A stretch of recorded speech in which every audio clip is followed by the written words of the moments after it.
بسم اللہ الرحمن الرحیم۔ حضرت فاطمہ رضی اللہ تعالیٰ عنہا نبی کریم کی سب سے چھوٹی اور پیاری بیٹی تھیں۔ ان کی شادی حضرت علی رضی اللہ تعالیٰ عنہ سے ہوئی اور اللہ تعالیٰ نے ان کو بیٹے بھی عطا فرمائے اور بیٹیاں بھی۔ حضرت فاطمہ کی دو مشہور بیٹیاں تھیں، حضرت زینب اور حضرت ام کلثوم۔ حضرت زینب رضی اللہ تعالیٰ عنہا نہ صرف نبی کریم کی نواسی تھیں بلکہ وہ ایک عظیم المرتبت دیندار، بہادر اور صاحب علم خاتون بھی تھیں۔ ان کی تربیت نبی کریم، حضرت فاطمہ تو زہرا رضی اللہ تعالیٰ عنہا اور حضرت علی کرم اللہ وجہ جیسے عظیم ہستیوں کے زیر سایہ ہوئی، جس کی وجہ سے ان کے اخلاق، ایمان اور علم میں بچپن ہی سے ایک خاص نکھار تھا۔ ان کی شخصیت میں ایک خاص وقار اور دینی غیرت نمایاں تھی۔ وہ اپنے والد حضرت علی رضی اللہ تعالیٰ عنہ کی طرح نہایت وسیع و بلیغ انداز میں بات کیا کرتی تھیں اور اپنی بات کو دل میں اتار دینے والے انداز میں بیان کرتی تھیں۔ وہ دین کی سمجھ بوجھ رکھنے والی، قرآن کی تعلیمات سے واقف اور شریعت پر عمل کرنے والی عورت تھی۔ جب کربلا کا المناک واقعہ پیش آیا تو حضرت زینب رضی اللہ تعالیٰ عنہ نے اپنی زندگی کا سب سے بڑا امتحان لیا۔ ان کے بھائی امام حسین رضی اللہ تعالیٰ عنہ اور خاندان کے کئی افراد شہید کر دیے گئے، مگر اس دلخراش منظر کے باوجود حضرت زینب رضی اللہ تعالیٰ عنہ نے صبر، ضبط اور حوصلے کی ایسی مثال قائم کی جو رہتی دنیا تک یاد رکھی جائے گی۔ انہوں نے نہ صرف اہل بیت کے بچوں، عورتوں اور قیدیوں کی دیکھ بھال کی بلکہ ہر لمحہ دین اور اہل بیت کی حفاظت بھی کی۔ انہوں نے نہ صرف اہل بیت کے قافلے کربلا سے قیدیوں کی صورت میں کوفہ اور پھر یزید کے دربار میں دمشق لے جایا گیا، تب حضرت زینب رضی اللہ تعالیٰ عنہا نے اپنی بے مثال خطابت کے ذریعے ظالموں کو للکارا۔ یزید جیسے ظالم بادشاہ کے دربار میں جہاں عام لوگ خوف سے کچھ نہیں کہہ سکتے تھے، وہاں حضرت زینب رضی اللہ تعالیٰ عنہا نے ایسے الفاظ میں اسلام کی سربلندی اور حق گوئی کا علم پلٹا کہ سب حیران رہ گئے۔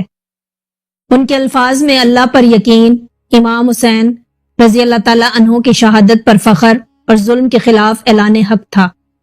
انہوں نے یزید سے فرمایا، اے یزید، کیا تو سمجھتا ہے کہ ہمیں قتل کر کے تو کامیاب ہو گیا؟ خدا کی قسم، تو نے ہماری عزت کو پامال نہیں کیا اور نہ ہی تو نے اللہ کی حجت کو مٹا دیا۔ وہ بغیر خوف کے باوقار انداز میں بولی۔ ان کی آواز میں وقار تھا، لہجہ پر عزم تھا اور الفاظ ایمان سے بھرے ہوئے تھے۔ انہوں نے فرمایا، تمام تعریفیں اس اللہ کے لیے ہیں جو رب العالمین ہے، اور درود و سلام ہو میرے نانا حضرت محمد صلی اللہ علیہ وسلم پر۔ اے یزید، کیا تو نے یہ سمجھا کہ تو نے ہم پر ظلم کر کے ہمیں ذلیل کر دیا اور اللہ کی نعمتیں تیرے لیے وسیع ہو گئیں؟ تو خوشی سے جھوم رہا ہے یہ سمجھ کر کہ تو غالب آ گیا ہے؟ نہیں، اللہ نے ہمیں عزت دی ہے اور تجھے ذلت۔ پھر حضرت زینب رضی اللہ تعالیٰ عنہا نے فرمایا، تو نے ہمارے مردوں کو شہید کیا اور ہمیں قیدی بنا کر دربار میں پیش کیا، مگر سن لے، تو نہ ہمارے مقام کو گرا سکا، نہ ہمارے دین کو مٹا سکا۔ ہمارے خون سے حق کی آبیاری ہوئی ہے اور تاریخ گواہ بنے گی کہ ہم ظالم نہیں، مظلوم تھے۔ انہوں نے کہا، اے یزید، تو نے سمجھا کہ زمین آسمان تجھے سلام کریں گے؟ نہیں، جو تو نے کیا وہ ایک ظلم تھا اور اللہ اس ظلم کا حساب لے گا۔ ہم نے اپنے بھائی، اپنے بیٹے، اپنے پیارے راہ خدا میں قربان کیے اور ہمیں اس پر کوئی شرمندگی نہیں، بلکہ فخر ہے کہ ہم نے دین کے لیے قربانی دی۔ اس تقریر نے دربار کے ماحول کو بدل دیا۔ لوگ جو پہلے یزید کی باتوں پر خوش ہو رہے تھے اب خاموش اور نادم ہو گئے۔ یزید کا غرور ٹوٹنے لگا اور حضرت زینب رضی اللہ تعالیٰ عنہا کی باتوں نے لوگوں کے دل ہلا دیے۔ حضرت زینب رضی اللہ تعالیٰ عنہا کی یہ تقریر تاریخ میں وہ چراغ بن گئی جو رہتی دنیا تک حق، صبر اور دین غیرت کا راستہ روشن کرتا رہے گا۔ حضرت فاطمہ رضی اللہ تعالیٰ عنہا کی دوسری بیٹی کا نام ام کلثوم تھا۔ حضرت ام کلثوم رضی اللہ عنہا کی زندگی ایک نہایت پاکیزہ، باعزت اور باوقار خاتون کی زندگی تھی۔ وہ اہل بیت کی فرد تھیں جنہیں نبی کریم نے جنتی خواتین کی سردار حضرت فاطمہ رضی اللہ تعالیٰ عنہا کی گود میں پروان چڑھتے ہوئے دیکھا۔ ان کا کردار، ان کا انداز گفتگو، ان کی حیا اور ان کی عبادت، سب میں اہل بیت کا رنگ نمایاں تھا۔ جب حضرت عمر بن خطاب رضی اللہ تعالیٰ عنہ خلیفہ بنے تو انہوں نے حضرت علی رضی اللہ تعالیٰ عنہ سے حضرت ام کلثوم رضی اللہ تعالیٰ عنہا کا رشتہ طلب کیا۔ ابتدا میں حضرت علی رضی اللہ تعالیٰ عنہ نے اس رشتے سے گریز کیا کیونکہ وہ چاہتے تھے کہ ان کی بیٹی کا رشتہ ایسا ہو جہاں دین، علم اور اخلاق سب کا بہترین امتزاج ہو۔